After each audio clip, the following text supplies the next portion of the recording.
Hey YouTube, welcome back to the channel. So this is going to be a quick video on just something that I noticed after doing the fuse pull. So you're going to see this as I see it. I noticed that my aftermarket blind spot monitoring, and I'll show you that here in a minute, it stopped working. So I was driving the other day down to work, down to Los Angeles, and I noticed it's not working anymore, and I was like, I can't believe it. It hasn't even been a year and this thing's already quit on me. Well, my wife, being smarter than me, said, well, you pulled that fuse for the exhaust. Maybe that fuse was tied into the aftermarket product. So let's see if it is. I'm guessing that she's totally right, and I've pulled that, and as soon as I put that back in, my blind spot monitoring will miraculously come back to life. So let's take a look and see if that works. There's one right there. So that little pod lights up orange when someone's in your blind spot. And then the other one is really in the same spot on the other pillar here. It's right there. So those are the two blind spot monitoring. Let's get this fuse out of the glove box and put it in and see if they come back to life, because right now they don't work. Yes, as all good things, you should put your fuses right in your glove box with change. That's where everyone should do it.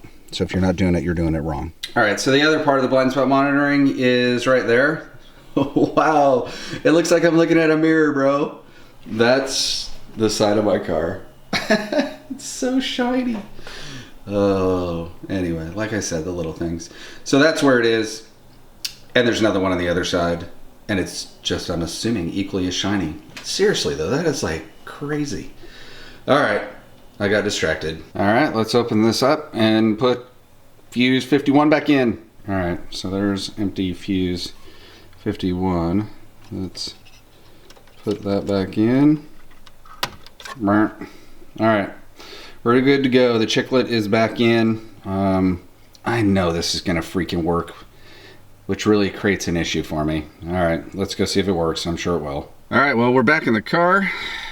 Fuse is put back in, and let's see if this thing comes back on.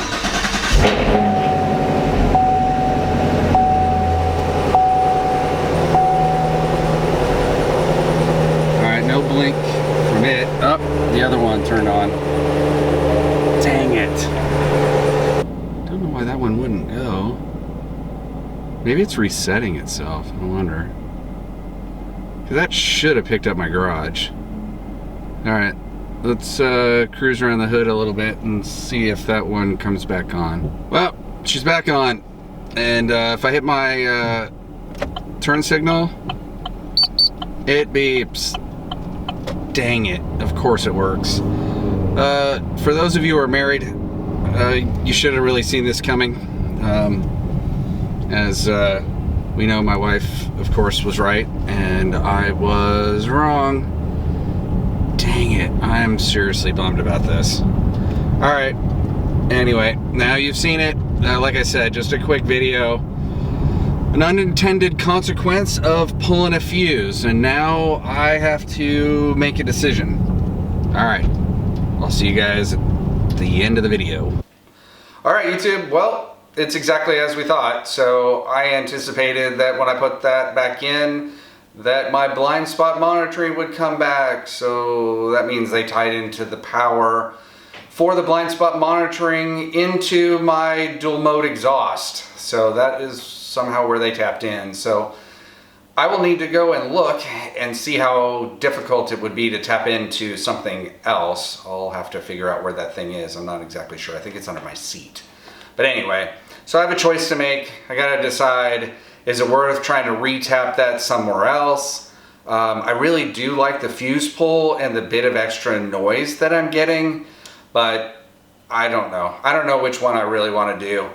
I'd really like a new exhaust, but I just can't afford it right now, so that's not happening.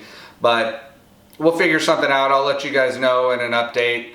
Also, just a quick update. We do have the Mustang back after 10 days of not having it here. I think Kent was having a difficulty with that, missing his car a lot. So anyway, we do have the Mustang back. I will go over what trials and tribulations there were with that, because there were a lot, and I definitely have some recommendations. So that was supposed to be an install video.